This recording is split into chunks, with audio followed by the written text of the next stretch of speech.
Hi, sisters. Have you ever felt like your to-do list is like a fire burning dragon to it? You know, the hours are melting faster and faster and faster, faster than an ice cube.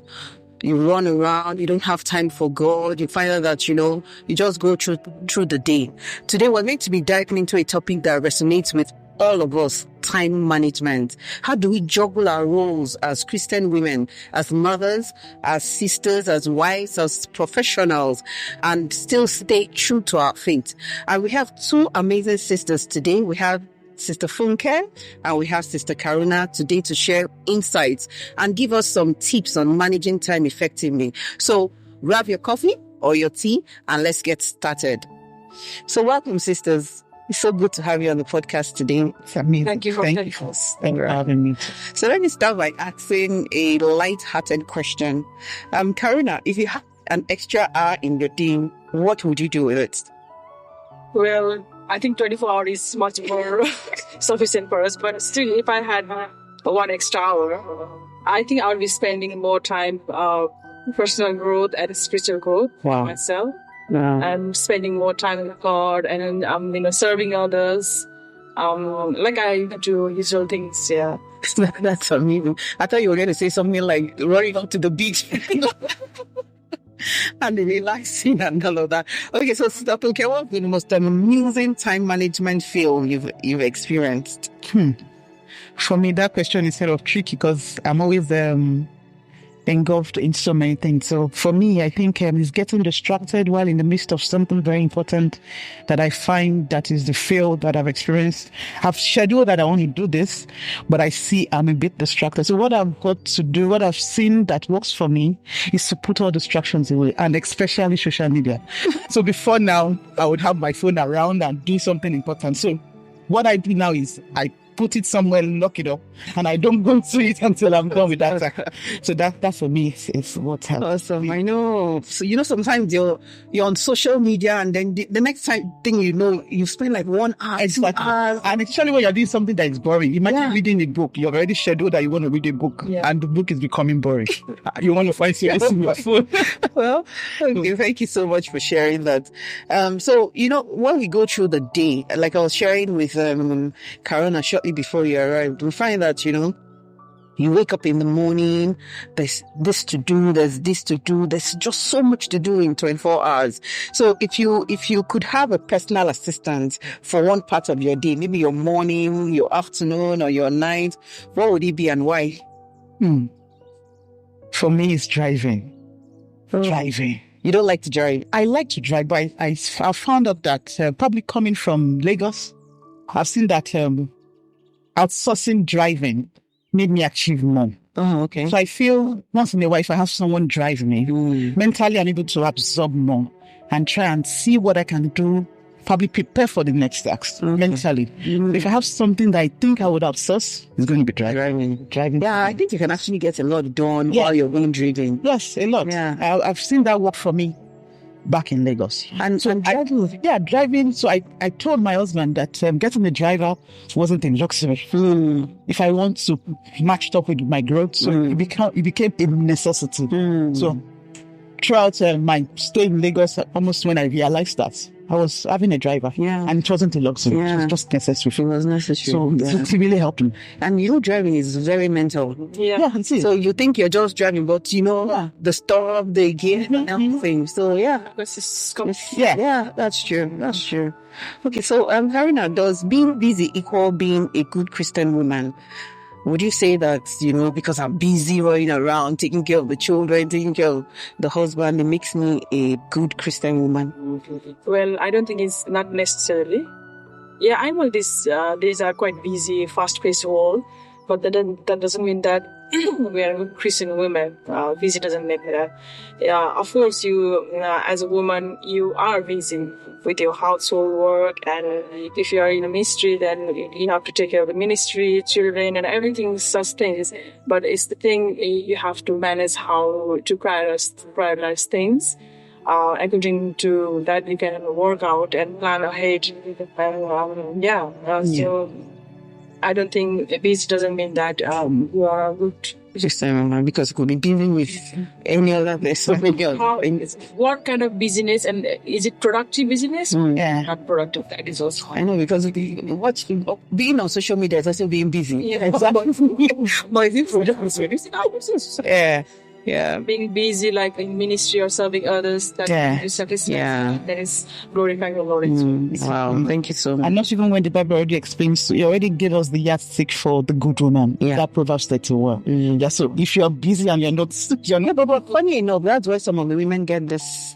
She's busy, she's going to the field, she's doing this. And so, they take it out of context. Exactly. Yeah. Exactly. So take it out of context.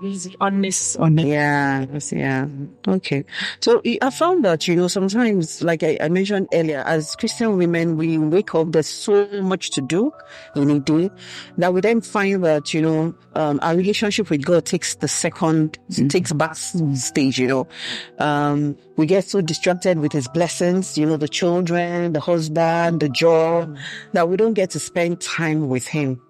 Then we find out that, we're kind of like moving or drawing away from God when we actually should be drawing closer to him. So, Sister Funke, what are some practical tips for planning our day? Or what would you advise us, or how would you advise us to plan our day with a focus on both our spiritual growth while still able to, carry out our daily responsibilities? I would start by saying that understanding that we are first human before we are a mother. And the fact that you are a woman, God has given us the capacity to be more. That's why you see you are nurturing the children, you are helping your husband, and you still have your personal self to develop. But we get encumbered, we get overwhelmed. None of us do that. So for me, if there is the best way to start is to start with God. At times it might even be difficult for you to do the regular quiet time. So just something very simple to start your day with God. For once I start and getting off my bed, the words that come out from my mouth are words of thanksgiving before I start my day, before I leap off the bed.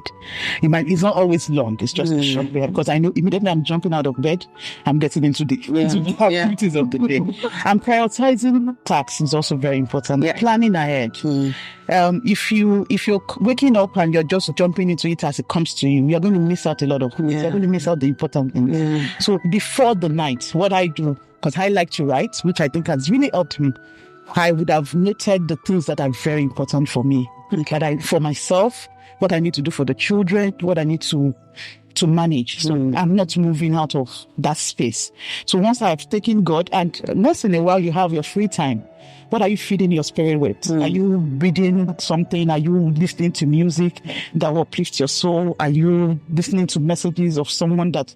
I have one or two people that I look back at spiritually, and I make sure once in a week I listen to their message just to lift me up, because I may not have that opportunity to ask questions and talk. But once you listen to such, it uplifts you. So planning really helps.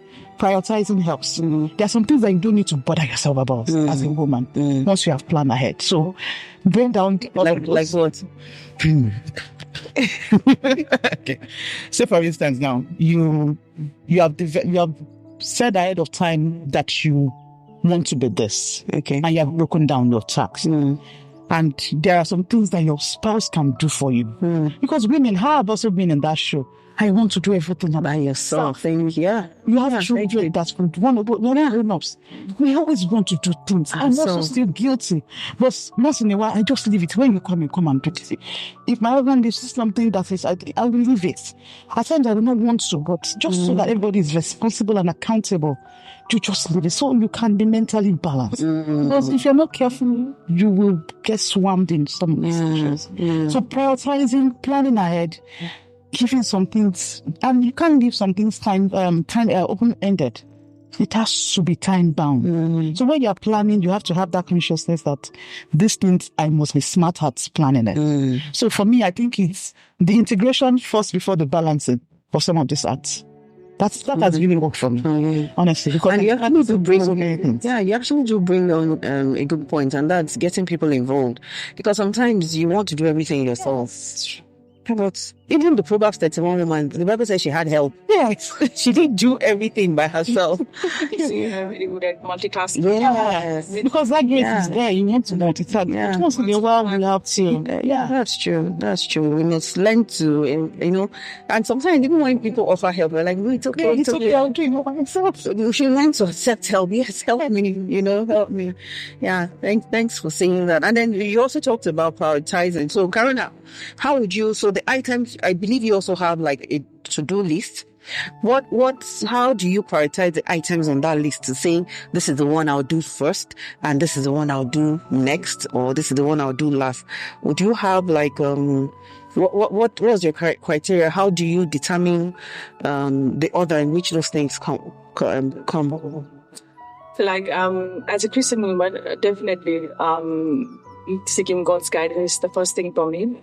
Starting with the prayer and then categorizing other things, which is the priority list. Like, as a woman, as a mom, I have to take my children to school, taking them to school and getting them ready for the lunch and everything, I can't ignore my children and my responsibilities as a mom, as a wife and everything. So, to release. And I've got so many things apart from that, looking after the house and looking after ministry. And sometimes sisters, moms, they need support and prayers and those. I visit that as well. So it depends on priority list, prioritizing, putting God first, because Matthew 6 verse 33 says, seek the kingdom of God and righteousness and everything will be given to you. So for me, my Christian journey is like 15 years now with the Lord. So for me, my biggest, thing has happened to me as a Christian is like giving first priority to God. Like Funke has already mentioned that we might not have quality time with God, like spending a quiet time, but like starting your day with thanking God and starting other things rest and prioritizing according to that. Then, so I think. Okay, so let's be on the spot again. So now you said God first. Who comes second? What comes second? Second comes my family, obviously. Family, yeah. Okay, and then? Yeah. And then my, household work, my ministry and things. Okay. So if anything, any of this first, you have to get those ones off the list before you attend to the others. Okay. Like, if you have, for example, like tomorrow I have a sisters fellowship tomorrow. So first thing will be like thanking God, starting my day, and taking my children to school. That's family. Yeah, family first, and then and the ministry. To go to ministry as well. So, okay.